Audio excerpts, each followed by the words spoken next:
A racist Karen calls the cops on my cousin, so I get her business closed down. Subscribe to Am I the Jerk on YouTube and hit the bell to turn on notifications. My 23-year-old female cousin recently opened up her own salon. From a young age, she taught herself how to thread and wax eyebrows and developed an interest in makeup and hair. Everyone in our extended family would go to her before events on a monthly basis for their threading, waxing, hair, and makeup needs. In 2020, she had a full-time job, non-salon related, but decided to renovate the basement of her home to create a small salon space. She now spends her free time taking clients in her at-home salon, and there's nothing but great reviews. Her sister helped with the renovations and now helps her with marketing the business on social media and community pages, and I help with the finances, budgeting, price setting, etc. We all support her and we are really proud of her. The salon is our baby. We are now in the middle of a pandemic, and this greatly affected her salon business. As a result, she's implemented safety measures, and our team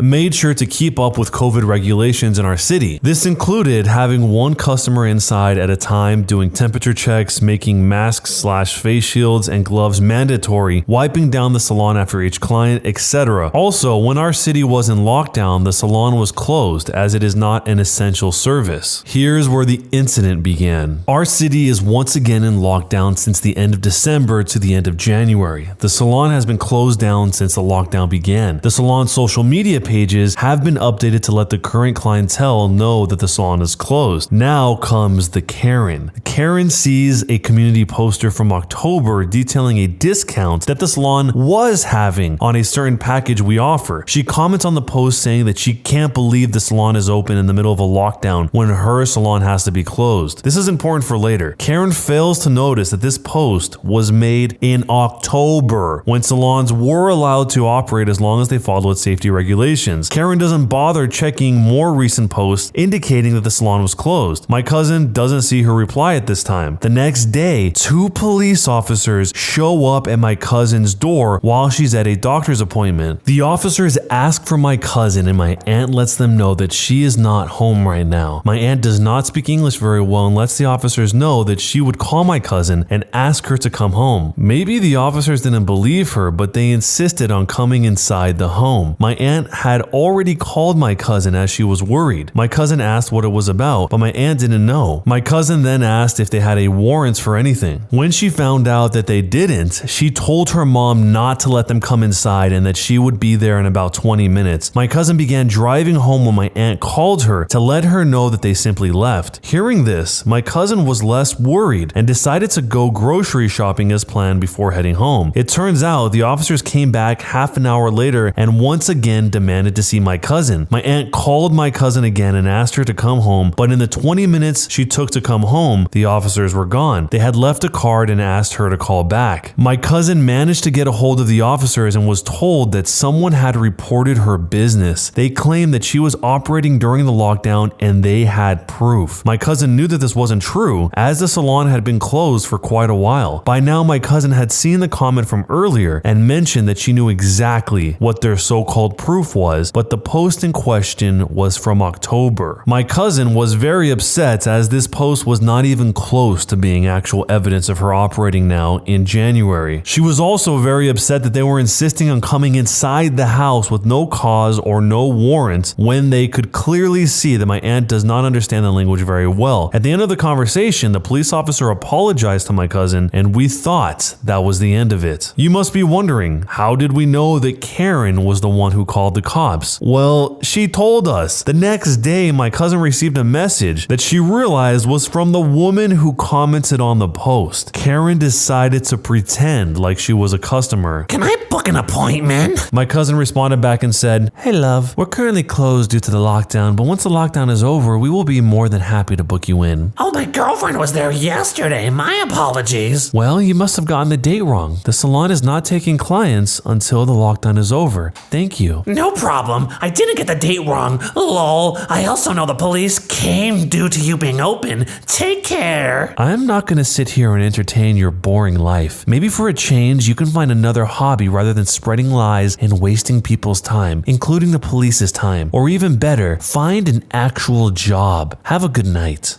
Well, I own a spa that's closed as yours should be. My mom is the one who called the cops. You are not entertaining me at all. Go back to your own country instead of messing messing with ours. My cousin decided to block her at this point. She was happy this was all over. Her sister and I were still outraged at the racist comment and how someone could make up lies about a small business that led to the cops terrifying my aunt. But when my cousin told me about Karen, the fact that she had her own spa really stood out to me. I did some digging, and that brings us to the revenge. It turns out Karen runs her own spa out of her house. Doing some snooping, I found reviews from her clients on her business page that were posted on days that the city was under lockdown. The reviews could be from clients who received services before the lockdown and only now had a chance to write a review. To be sure, I found Karen's Instagram page. I decided to use her own trick against her. I created a new account with a generic name and followed her page so that she couldn't see that I was related to my cousin. I then messaged her to ask her about the prices for her services. I said, "Hey, I love your pics. I was wondering how much you charge." Hey girl, thank you so much. What service are you after? "I'm really interested in getting the BB Glow facial." That's awesome. My biggest seller for sure. Normally it's $125, but it's on buy one, get one. So you pay for one session and you get two. That is such a great deal compared to the others. When is your next available date? Well, where are you located? I can't have people come to me in lockdown, but I can travel to my clients. So Karen was not operating from her home location due to lockdown restrictions, but was traveling to her clients' home, which is still against regulations. I then made up a lie about my home not having adequate space and asked for her address so we can meet up at my friend's place somewhere between her and I's locations. She foolishly told me her address. During this time, I also tried joining other community groups that she was a part of. In one particular group, the people in this community were promoting their small businesses. She had recently made a post about discounts on her services for the month of January. I immediately went online and submitted a report about her business still operating, including screenshots, her address, her full name, etc. A few days passed by and I had forgotten to check up on it as I was busy with life again. I saw the incident report number on a sticky note I had on my desk and decided to check in. Apparently, this was not Karen's first offense. Karen already had been fined $750 for having a client in her home during the first lockdown in my city. After being fined, she decided to change her business model and go to the client's home instead. Now, she was fined $10,000. I was still following her on Instagram, so I decided to check it out. She had gone on a rant about how she was going to do very bad things to the person who reported her. She also mentioned that she was no longer allowed to run her business. I'm not sure what type of ban the regional police put on her, but I immediately deleted the accounts and the existing groups that I had joined earlier. At the end of the day, she got what she deserved and I fulfilled my dream of pretending to be Sherlock Holmes. Was I the jerk for how I handled this? So maybe this Karen was just trying to snuff out her competition and that's why she signed up to try and get services from them to not only report the cousin, but to see how they would handle it. And the original poster, the OP here, kind of responded to that by saying, "During my snooping around, I noticed her business had quite a lot of similar services." In reference to the part where the Karen was making threats saying she had gone on a rant about how she was going to do very bad things to the person who reported her, somebody asked, "Did you send the screen grab to the police?" I'm pretty sure that this threat can be considered intimidating a witness, which is probably worth considering if she really is unhinged. The OP responded to that saying, "Thanks for thinking about our well-being. All the notes and conversations are screenshotted and saved. However, since I didn't use any of my real information for any of the accounts, and I used a really generic name too, I don't think that we'll ever need it." This whole idea from the Karen just seems really dumb. At this time, everyone was struggling, especially if you don't have a well-established business that could survive the pandemic. So why lie to try to tear down another business that's already struggling? If the reason really is because she wants one less competitor, I don't think that would have made any significant difference since everything was already locked down at this time anyway. And in the end, it backfired. A $10,000 fine is enormous. That'll take quite a few appointments to make back all that money. But if this was your business and somebody was coming after you with lies like this, let me know how you would handle it down below, and jerk or not a jerk, and why. My fiance got into an accident and almost died. That was when my mother-in-law told me that he cheated on me with an ex. Now he's recovering and I feel so guilty for wanting to end this relationship. I feel like a horrible person. I'm a 33-year-old female and my fiance is a 34-year-old male. We are supposed to get married on August 20th in a small ceremony. We've been together for 6 years and engaged for 1, the best years of my life. He is brilliant in every way. or so I thought. The accident happened 6 weeks ago. A drunk driver hit my fiance's car, and I spent the worst night of my life in the hospital waiting for answers from the doctors, and he went through hours and hours of surgery. His parents and brother were also there waiting. I've always loved his family and they me. His mom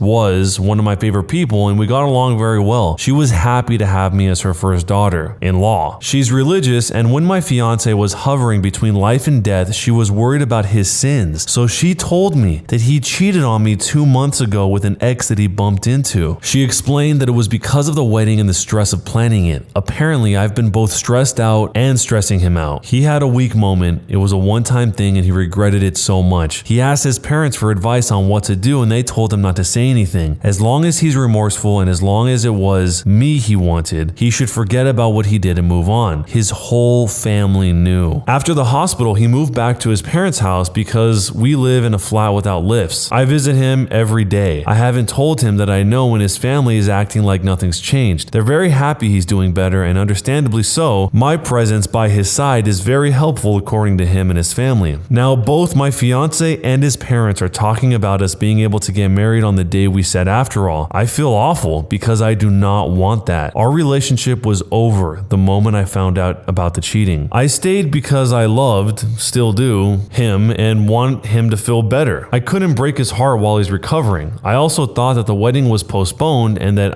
we would have more time for him to recover fully and be strong and independent again so that I could leave with a clear conscience. I tried to speak to his mom today and she just started hyperventilating and telling me not to do this. She made a mistake by telling me and that I shouldn't take advantage of what she said in desperation to punish him and kill his spirit. He's still recovering and he needs me. I have been thinking since my talk with his mom about everything, and I'm so angry at him. I'm ashamed that even when I was worried about his life, I was very angry and resentful. We were supposed to have our wedding in this beautiful manor house that he found that's all inclusive with our most important people. My best friend is a DJ and my parents paid for the whole thing even though they're much poorer, so I don't know where this stress has come from. We fixed everything in a week. I am so angry and I've kept bottling it up since the accident. I'm afraid I'm going to explode soon. What should I do? So in this situation, the mom says that she made a mistake by telling the original poster and that she shouldn't take advantage of what she said in desperation. Does the mom not understand that this lady, the original poster, is about to enter into a lifelong marriage with this person, and that her no longer wanting to continue the marriage with him is not out of retaliation for the mother or for anything else? It's that why would anyone want to go through with it once they know this? And not knowing it doesn't make it better. It just makes it so that the entire family is in on something that the OP, the original poster, is not in on. Regardless of what the family decides to do with the information they have, none of that pales in comparison to the actual fiance, the guy who got into the accident, being able to casually carry on like nothing happened, and his family giving him an easy out by blaming it all on stress. I'm glad the OP was able to find this out before locking herself into a marriage, so she doesn't waste either of their time, because eventually this kind of stuff will always boil to the surface, no matter how much he or the family tries to conceal it, and then they both have to go through an agonizing divorce most likely. So being honest about it before getting married seems like it's the best situation for both people involved. But let me know how you see the situation. What would you do if you're in the OP's position, and jerk or not a jerk, and why? This is a story about my days as a paramedic. We got a call to a house where there was a bariatric patient who had fallen. The patient was morbidly obese and weighed around 30 stone, which is 420 pounds. This story isn't really about them though. There are many reasons people get to this size, and I've never judged, only helped. No, the problem here was a really arrogant neighbor that we had come across before, and boy was this chap a judgmental moron. Our patient had a car and a disabled parking permit. They also had a council designated disabled parking spot outside their home, which the neighbor kept parking in. There had been a number of letters from the council regarding this, and a number of parking fines just served to annoy this chap even more. On the day this story took place, I took the call that the patient had fallen and we went to the house. Sure enough, the neighbor was not only parked in the disabled spot, but had parked a second car blocking access to the patient's driveway. I assessed the patient and suspected that they had broken a hip, so we needed to go in. I sent my colleague to round the neighbor to ask them to move the cars, and when they came back, I was told that the neighbor had just told my colleague that they would do one. No problem. Time to get the message home. I radioed through to our control center and asked for the fire service and police. We needed the fire service to help lift the guy, and the police police to do a little parking control. The fire service were the first to arrive, and I spoke to the crew commander to let them know what the situation was. A fireman went to the house to ask the neighbor to move the car and was told the same as my colleague. The message was relayed back, and the watch commander just asked me one question: is the patient's life at risk? I knew exactly where this was going, and it was time that our thoughtless neighbor got the message. My answer was, yes, there is equipment. I need to get into the house, and the driveway is blocked, preventing me doing so. The watch commander told the fire truck driver to move those vehicles, and it was satisfying to see both vehicles pushed down the road by the fire service, and the look on the neighbor's face as he came out spitting and screaming was well worth seeing. His complaints to the police fell on deaf ears. They were all well aware of his history of obstruction, and my clinical assessment that the patient's life was in danger was more than enough justification for the vehicles to be moved. I doubt it made our patient's life any easier, and sadly, the patient died a few months later without leaving the hospital, but it did bring a smile to their face as we wheeled them out. So, was I the jerk for handling this the way that I did? In a situation where the actual fire department comes to your door and asks you to move your car, what do you think is going to happen if you don't move your car? If you're even parked in front of a fire hydrant, firemen will break your windows to get the fire hose through the other side. So what do you think they'll do if they can't access it at all? I'm not exactly sure how they move these cars because they probably didn't have enough time to do a proper towing since the patient's life was at risk according to the original poster here. And the OP did say that the vehicles were being pushed down the road. So I'm guessing the fire truck or one of the vehicles actually just drove into the neighbor's vehicles with enough force to push them down the road, as the OP implied here. So if you were the paramedic in this situation, how would you deal with a neighbor like this that was obstructing your ability to try and save someone's life? Let me know down below. My husband and I are on the verge of divorce because I'm pregnant. I'm a 40-year-old woman and my husband is 49. We've been married for 12 years. We are both child-free, and it's one of the things we've bonded over. Now I'm pregnant. I'm not religious or anything, but I'm 40. He's had a vasectomy, and this happened like a miracle. I want to keep it, but I'm so scared. He made it clear that we are too old to be parents, and we hate children, and that if I want to keep it, then it's divorce. I do hate children, but not this child. I want help from single parents. Brutal and honest opinions based on your experience. Is it worth it? Are these just my hormones being crazy making me emotional, or is this real love? I love my husband so